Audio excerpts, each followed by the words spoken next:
सियासत ऐसे चल रही है कि दिल चाह रहा है कुछ खूबसूरत सीगे इस्तेमाल करने का। कल प्यारे बिलावल ने भोले वजीर आजम से अपनी नशस्त से उतरकर किसी काम के आदमी के हवाले करने का मुतालबा किया, तो आज दोनों जानिब से वज़रा ने क़यादत के साथ वफादारी साबित करने के लिए ताक ताक कर एक दूसरे पर निशाने लगाए हैं।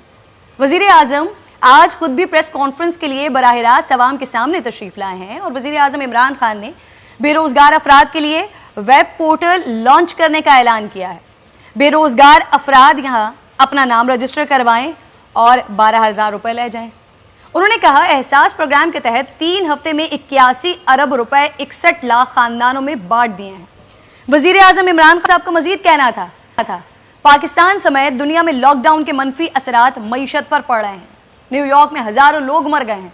उन्होंने भी अपनी कंस्ट्रक्शन इंडस्ट्री खोल ली है। अमीर से अमीर हुकूमत भी लॉकडाउन में लोगों का ख्याल नहीं रख सकती।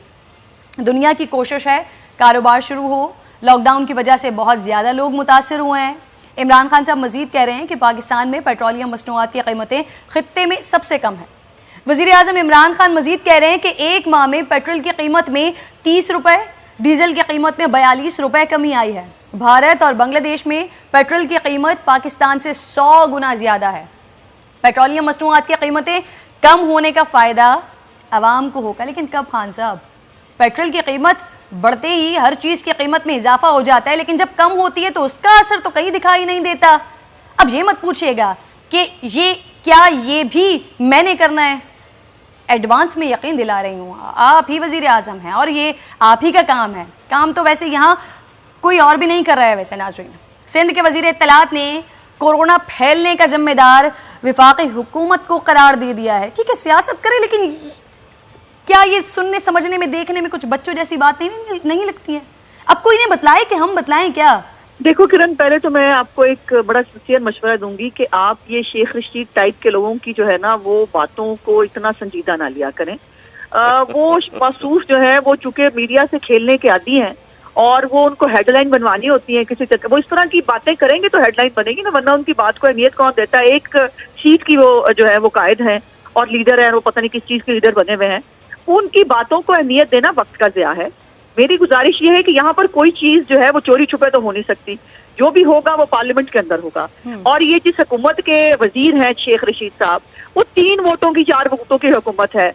एक रेजोल्यूशन तक ये और एक होता ना कि आप सिर्फ टेबल नहीं करने के काबिल, ये क्वेश्चन पुट नहीं कर सकते हाउस के अंदर, पास कराना तो बहुत बात की बात है। वेलकम बैक जी नाज़रीन। पाकिस्तान में कोरोना वायरस के केसेस का नया रिकॉर्ड कायम हुआ है। गुज़िश्ता 24 घंटों के दौरान 1200 से ज़ायद नए मरीज सामने आ गए हैं।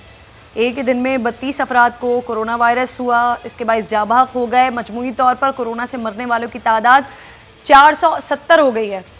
अब 417 हो गई है। कोरोना वायरस से मरीजों की तादाद 18,000 से तजावुज़ कर चुकी है। पाकिस्तान में आलमी सतह पर मोहलिक कोरोना वायरस से मुसद्दक़ा तौर पर मुतासरा 34 लाख अफराद में से 10 लाख अफराद सेहतियाब हो गए हैं। पाकिस्तान में वायरस से जाबाक अफराद में 65% 50 साल से कम उम्र है। 80% तादाद मर्दों की है। कोरोना का निशाना ज़्यादातर मर्द हजरात क्यों है?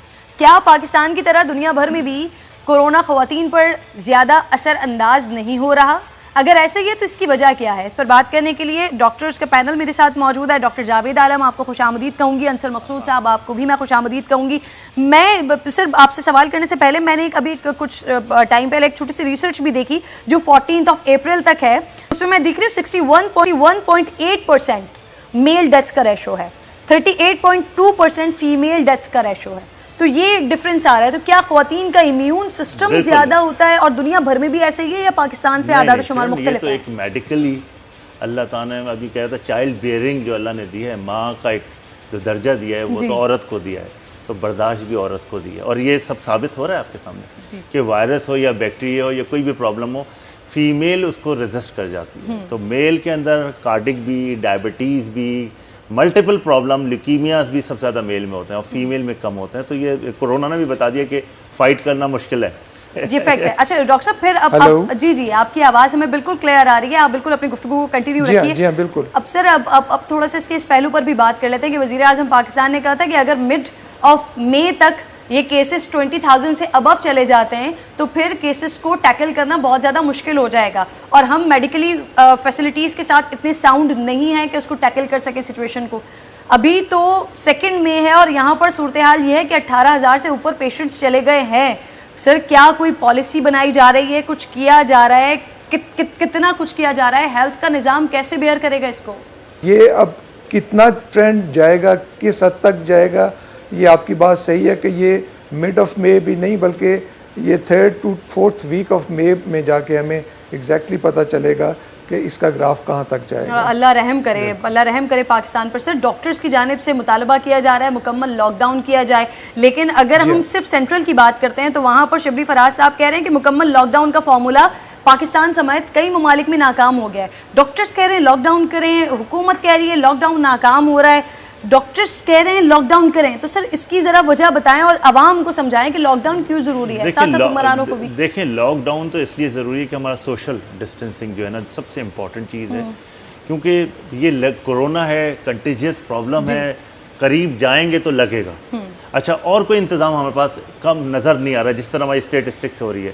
तो एक यही तरीका रह जाता है कि लॉकडाउन अगर करते हैं तो बचत है, अगर लॉकडाउन लेकिन उससे मल्टीपल और प्रॉब्लम्स हो रही हैं तो किस तरह रोका जाए। सबसे पहले हम पब्लिक को ये कहेंगे कि मूवमेंट तो ज़रूरी है पाकिस्तान में, अगर मूवमेंट नहीं होगी तो हमारे कारोबार कैसे होंगे, हमारे घर कैसे चलेंगे। अच्छा, सिचुएशन कंट्रोल होती हुई नज़र नहीं आ रही है। आप देखें मुस्तकिल, आपने अभी जो बताई स्टेटिस्टिक्स बढ़ती हुई नज़र आ रही है। तो अगर कोई सिचुएशन ये नज़र आए कि भाई अनसर्टिनिटी हमें ना हो कि भाई इस वक्त तक तो लोग घर में सुकून से बैठ जाएं कि 2 हफ्ते 4 हफ्ते नज़र भी नहीं आ रहा, और एहतियात करनी ज़रूरी है। अगर एहतियात नहीं होगी तो ये कोरोना किसी को छोड़ेगा नहीं।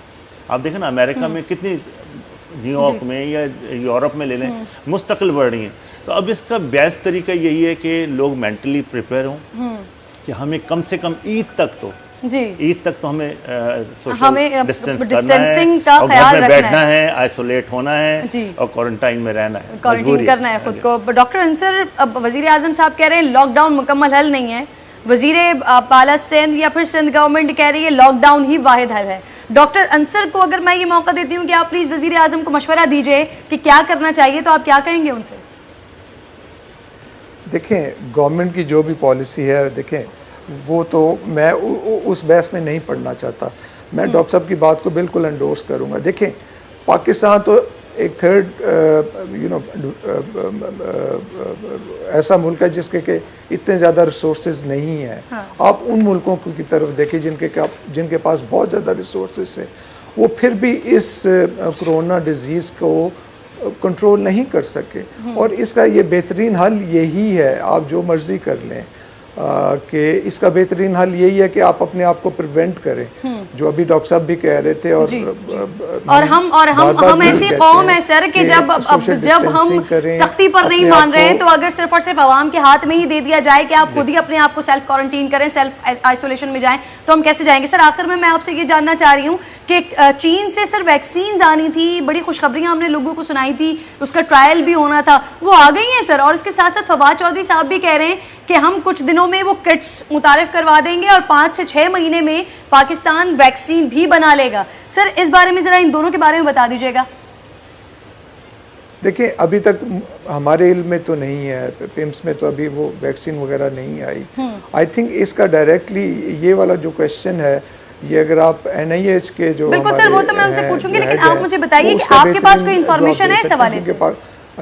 फेडरल में हाँ जी, हमारे पास अभी तक कोई ऐसी इंफॉर्मेशन नहीं है कि वैक्सीन से रिलेटेड कि हमें कोई प्रोवाइड की गई हो या उसका कोई ट्रायल के सिलसिले में हमारे पास कोई आई हो। नहीं, अभी हमारे पास नहीं है। अभी हम उसी हमारा तरीका इलाज वही है जो कि हमारी गाइडलाइंस बनी हुई हैं WHO के रेफरेंस से, और हमारे अपने जो इन्फेक्शियस डिजीज़ के जो एक्सपर्ट्स का एक कोर ग्रुप है, वो जो डिवाइस करते हैं गाइडलाइंस विज़ ट्रीटमेंट के रेफरेंस से, अभी तक वही चल रही हैं।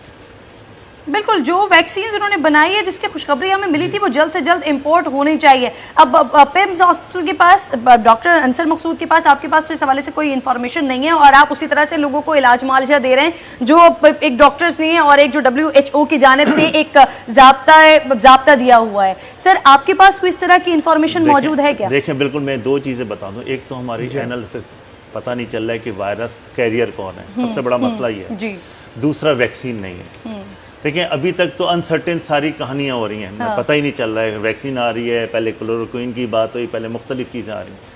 तो मैं सिर्फ एक चीज़ एज ए डॉक्टर बोलूँगा कि हमारे पास जब तक, क्योंकि देखें ये बातें हो रही हैं, हमारे पास कैरियर का पता नहीं चल रहा है कि हम दोनों में से कैरियर, अल्लाह ताला माफ़ करे, कैरियर कौन है। और कैरियर सबसे ख़तरनाक चीज़ है कि वो एक बंदा घर में जाता है, 5 लोग वहाँ मौजूद हैं, उनने जाके सबको इन्फेक्टेड कर देता है। वहाँ पे एंटर होने का कोई पता नहीं है कि एनालाइज्ड हो कि ये कैरियर है या नहीं। और वैक्सीन जब तक नहीं आती है, और वैक्सीन कोई इतना कोई काम नहीं है मेरा ख्याल।